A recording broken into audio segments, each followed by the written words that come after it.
Spring Day has finally come sa much-awaited comeback concert ng K-pop superstars BTS.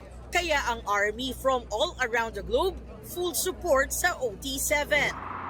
Sina RM, Jin, Suga, J-Hope, Jimin, V at Jungkook na namiss raw ang kanilang fans. Thank you for joining us tonight.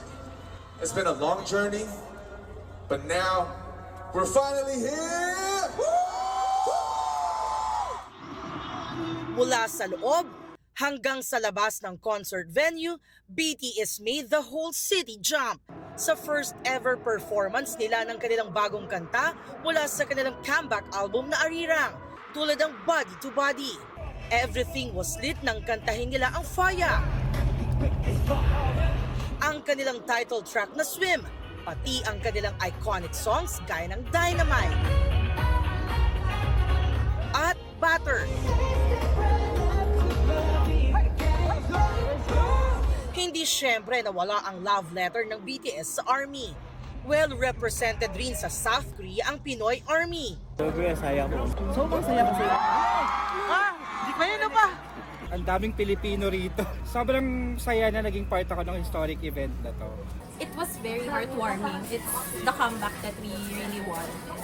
Pati na rin si Kapuso ARMY Megan Young na na-meet din ng fellow ARMY na si American singer Becky G, naka-collab ni J-Hope sa Chicken Noodle Soup. No words. I need time to process this. It's insane. Dito sa Pilipinas, emosyonal ang fans sa comeback ng BTS na hindi lang daw basta pagbabalik, kundi tila isa ring global cultural reset. 4 na taon po talaga naming inantay ito. Sobrang saya po kasi nung nasa military service po sila, grabe talaga yung hagulgol namin lahat. Pero ngayon, bumalik sila ng kumpleto, doon pa lang po buo na kami. Sobrang happy po. Like, hindi ko ma-explain yung nararamdaman ko. Like, gusto ko talaga umiyak. Yung reason bakit sila nagpa-perform is because for all the people as well who love them.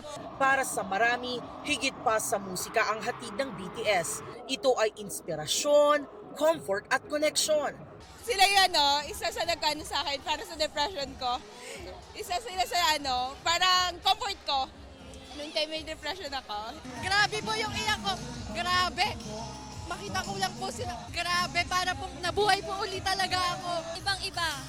Sobrang healing. Para sa GMA Integrated News, Jamie Santos, nakatutok 24 oras.